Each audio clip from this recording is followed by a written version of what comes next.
everybody, Jim Edwards here. Welcome back to the Sales Copywriting Content Marketing Hacks Podcast. This is episode 179. Feeling fine with 179 as we climb the charts ever closer to the magical Stu Smith number of 182.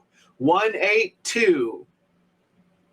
So, but in the meantime, we're going to talk about other stuff. And that 182 better be a damn good episode, Stu. Yeah, we'll have some fun on that one. Okay. Have some fun on that. What are we talking about today, Stu? What's the hook for the folks at home? Well, how about increasing web traffic to your business, getting eyeballs on your business? I want to come up with like a top 5 ways to get more useful eyeballs on your business. Okay. Using what? Voodoo? Just everything. Smoke signals? I mean, just everything. So like, what is your business? You know, how are you going to get people, if it's a brick and mortar, get people in the door? How are you going to get people to your website, to your store? You may have social media, but is it linked to your store?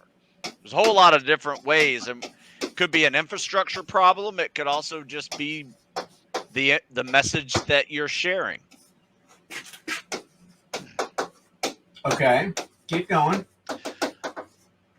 So, or was that was the that's kind of the intro. I don't want to go into the top 5 just yet, but that's the goal. The goal is to get eyeballs on your business. What are 5 foolproof ways to do that? Oh, okay. Well, the number one foolproof way is to contact your mom or your grandma, and they love you and they'll buy from you. And they got money. Are you talking about for sustained sales or what? I mean, for like, yeah, a life-changing, let's say, just this is your business, right? Whether it starts off as a side gig and grows into your main gig, right? Is that your goal? Or you're just trying to sustain and grow like everybody else is in their business? How are we going to do that? How are we going to get people to buy? Okay. So, Stu. Yes. Let's step outside of your wonderful request there for a moment. I'm going to take you back to 1989. All right. That was the year that I graduated from college. You were a sophomore? Yeah, sophomore, junior. Yep. Okay. Do you like girls? I do. Okay. Did you like girls back then? A lot. Okay. So did you like a particular type of girl, or you were just girls? Cute girls? Yeah, I had a type. Okay, so Stu's type. I won't even ask what that was. All right. So, where did girls hang out? That you could go find them. There were various places. Some were so friends' houses. Yeah. Friends' house. Yep. Okay. Stores. Parties, stores, restaurants, bars, church. Wow. Church. Okay. All right. So a whole bunch of different places. Okay. So why would they talk to you?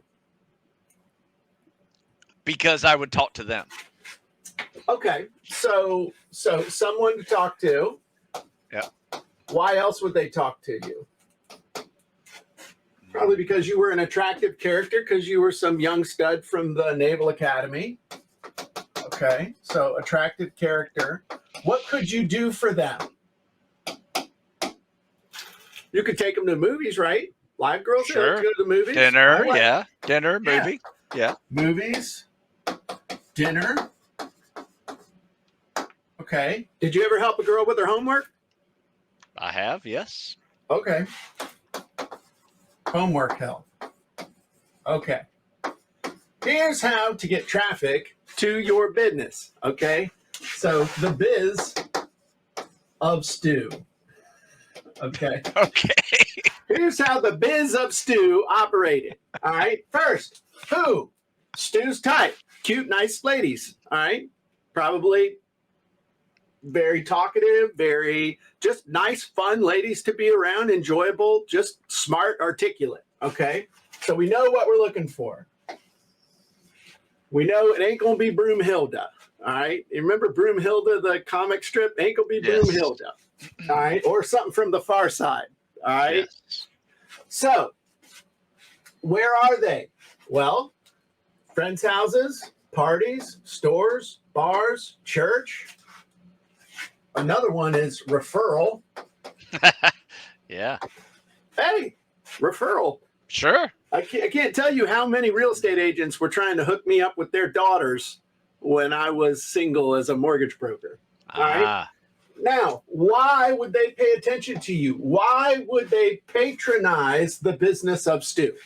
Well, they're looking for someone to talk to. They're looking for an attractive character to hang out with. They want to do stuff, go to the movies, have dinner, or they need. So this would be pleasure, and this would be pain. The pain of I suck at calculus. Okay. So it's exactly the same for getting people to come to your website, your Facebook, your LinkedIn, your Instagram, your TikTok, your funnel, your newsletter, anything else. Who are we going after? You got to know who you're going after. The ideal avatar. That's the first step. Before you can ever start driving traffic, you got to know the who. Now, next thing is, where are they? So online, where are they? Physically, where are they? So online, it's pretty easy. In fact, in some ways, it's too easy. One of the things everybody said, go look on Facebook. Look for groups on Facebook. It used to be look for forums. All right. Yeah. But also, where are they? Who else has them? All right. Who else already has these people in a nice group that could give you a referral? Think about that. Somebody with a podcast, you go on somebody's podcast, they interview you. That's the same thing as a referral. Sure. So there are groups, there are people. But you start looking at it this way, not like, oh my God, I got to get traffic. I got to get traffic. Oh my God, got it. And then it's like, I need to go put my hairnet on. Time to go say the words that make the billion-dollar industry go round. Would you like fries with that, or perhaps a hot apple pie? But if you think about it as getting eyeballs, it's like, okay, whose eyeballs do I want and where are they now? Because people are already giving their attention somewhere else. You just want to get your stuff in front of existing people that are already out there looking. And why should they pay attention to you? What pain can you fix? What pleasure can you satisfy? If you just think about it this way, all of a sudden traffic's not difficult at all. It's just thinking about where are the people and how can I put the right message in front of them. So by getting you out of your head and maybe being a little naughty by seeing if I could trip old Stu up, talking about girls, it's the exact same process. Exact same process. So what's the number one way to get traffic? First of all, is your own sphere of influence. The people that are already paying attention to you on social media, the people that are already in your address book, the people that you already could pick up the phone and talk to. And ask them everything from, hey, would you follow me? Would you like my stuff? Like when I talked to my mom last night or night before last, she said, yeah, you're really busy. I see all your stuff on Facebook. And, you know, if I was into that kind of stuff, I'd sign up. I'd buy your stuff. She's looking at my ads. And I'm like, well, crap, Mom, you can at least like my stuff. Now think about this. If you legit know like 200 or 300 people and all of them, every time something you did showed up, they all hit like, that'd make a big difference. That's a great idea. Yeah. And so with your sphere, ask them for specific action. Hey, would you like to buy my stuff? Ask them for referrals. Ask them to share. Years ago, one of the things, when I was publishing my newsletter, my sister was always pretty cool about stuff, but she'd share my newsletter with her people. She'd share my newsletter in her newsletter. There's a lot you can do with your existing sphere, but we're all wanting to go ask strangers to help us. Now, on the flip side, you can also overdo this and never get beyond your sphere. This is the fastest way to get momentum, but it's the slowest way to grow. Let me say that again. This is the fastest way to get momentum, but it is the slowest way to grow. Because as soon as you bump up against the edge of your sphere of influence, you've pretty much gone as far as you can go with them. So then the second way is strangers. And this is why it's funny that, we were taught as little kids, stranger danger, stranger danger. Yes, strangers can be very dangerous, especially if they're offering you candy from a white van with the windows blacked out. Still not a good idea, especially on spring break.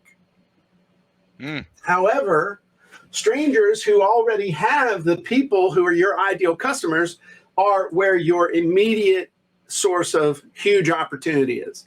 Why? Because someone who's got people that are following them who said, hey, this stuff's good. This person's stuff is good. I'm going to interview them. You ought to go check it out. Here's a book I just read, all that stuff. That can make a huge difference really, really fast. That's how I built my whole career starting in 2001. That's when everything took flight, was when I started teaming up with people who already had audiences. And it's not because I was born with a connection to them. I built a connection with them. So strangers, next best way to drive traffic. All right. Your email, or I'm just going to say email lists, your own and other people's. Why? Because even if you don't have a big email list, you still have people that are in your sphere of influence that you can mail. Other people have email lists that they can mail. Next is ads or promoting content. And then finally, the next best way is with your own affiliate program. All right. So sphere of influence, strangers, email lists, ads or promoted content, and then your own affiliate program.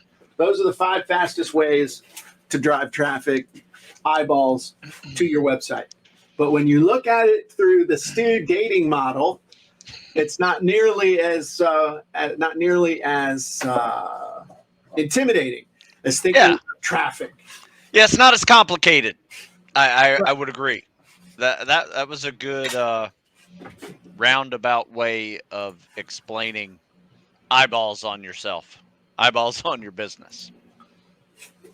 Absolutely. So, yeah. I had a little bit of a different list, but they're parallel. They're okay. I mean, and some of them are exactly the same. Daily content, you have to share it. That is just has to be something that is keeping you relevant. Yeah.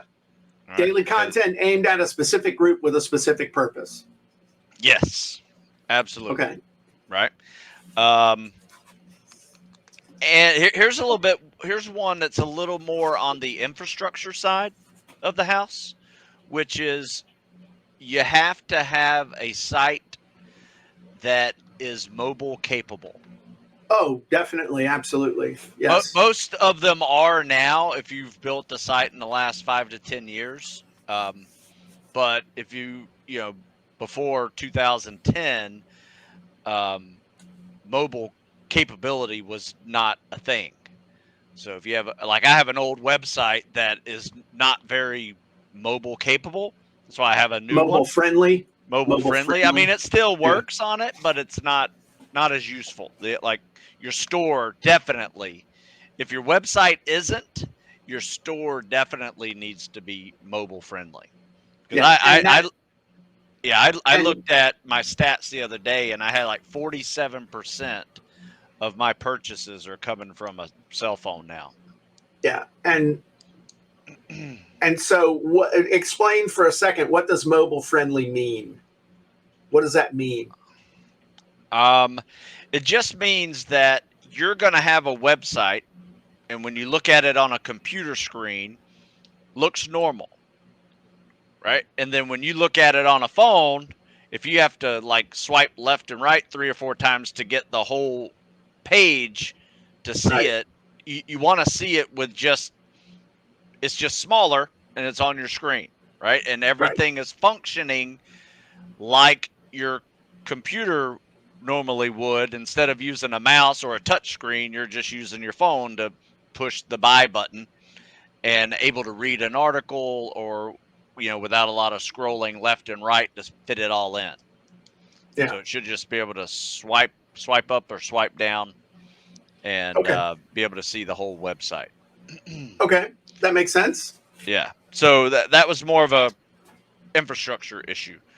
Um, Promote your store on everything that you do, whether that is a post, it is a blog, it is social media, it's a video. What about your email signature, Stu? Oh, every email signature, absolutely. That has been you helping me fix that email signature, make it a little crisper, has been a big change in the last few weeks. So that's another big one. Awesome. I didn't put that in there. Um, That goes under email marketing. yeah, yeah, I would agree with that. And then the other ones were just what you had said, like email lists, marketing with good content and ads and affiliates. So I think the one other thing I would say, if you really want to start driving traffic with content, and that, by the way, is going to be the topic of a new monthly training that Stu and I are going to be doing inside the elite level of content marketing scripts. Turn content into traffic is the title of the segment that we're going to be doing.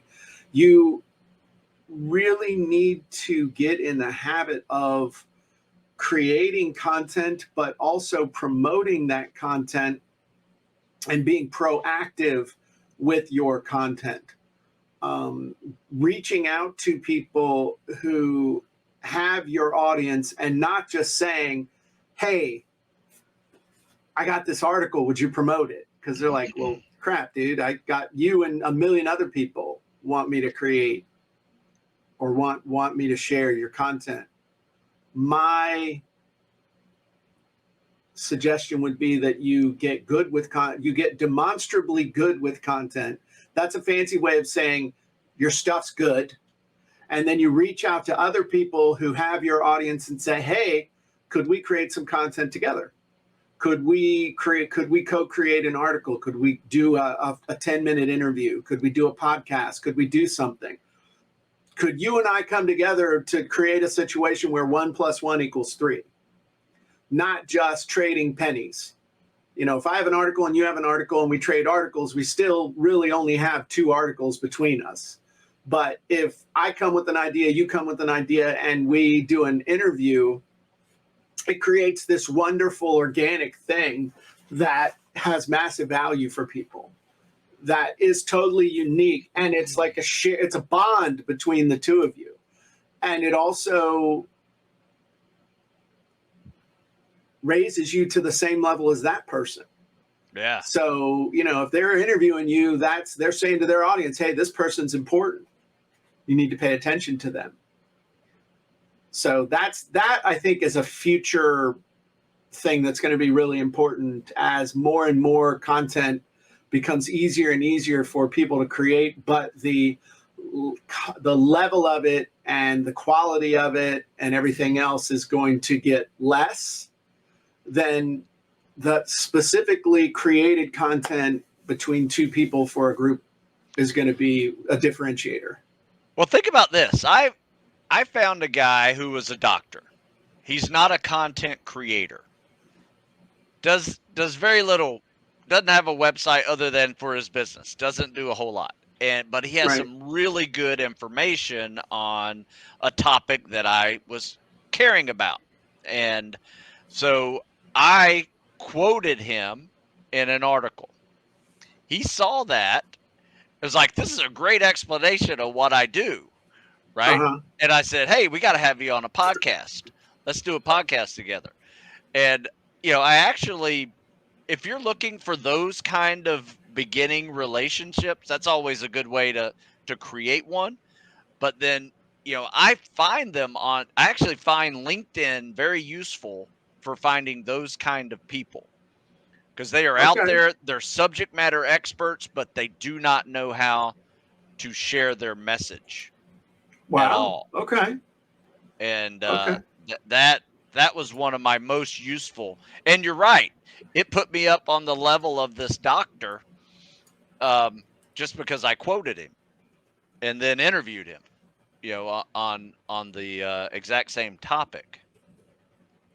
So that is a great way to up your game with content and getting eyeballs on it, because he shared it all over his LinkedIn with all his professional folks, and then I had all these professional folks, following me on LinkedIn and saying, "Hey, I do something on very similar. Do you want to chat about it?" So it's you start getting yourself into new spheres of influence, um, and are quite helpful to them because that's not part of their daily process of thinking. They Right. don't care what they post on social media, right? But, if it pertains to what you do, it can be very useful for everybody.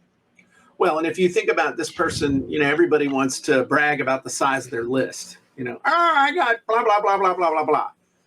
But you think about a doctor and, maybe he's got 2,000 people that are really paying attention to him. I would rather have somebody who had 2,000 people that were really paying attention, that would pretty much do it, whatever the doctor told them to do without thinking or asking, than someone who had 100,000 people on their list that were casually interested. Yeah. And if you start working your way from, just using the example of doctor to doctor to doctor to doctor, you might go through 5 of them, get in front of 10,000 different people. But I would rather, again, be in front of 10,000 rabid people than a million that were sort of interested. 100%. So what you're describing there is a quality versus quantity thing. And if you ask me, what would you rather have? A list of 10,000 people that opted in for a free report, or a list of 1,000 people that had paid $100 for a course on a specific topic? Which would you rather have? Yeah. Yeah. The 1,000 people that paid $100, hell yeah.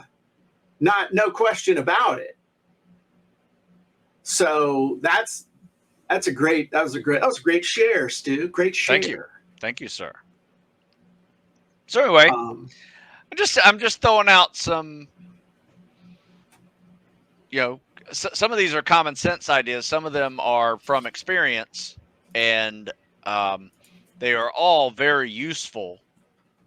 And I'm very excited about diving deeper into this, whole, I guess, new subject of turning content into traffic. Oh yeah, absolutely. So that's where my brain is. It's been a back burner topic for my brain for the last few months because I've had a lot of stuff going on that I had to finish up. But once again, now that my brain is clear of all these to-do lists, I am turning content into traffic. Look at you with your transition. Look at him. All right. Ford just made an interesting comment live with us. He said, I took my granddaughter to cheerleading last week, and most parents were on their phones. The lady next to me was clearly in a funnel. I wasn't peeking. I just have good peripheral vision. But that's true, man. Everybody and their brother's on the phone. And that's good, bad, or indifferent.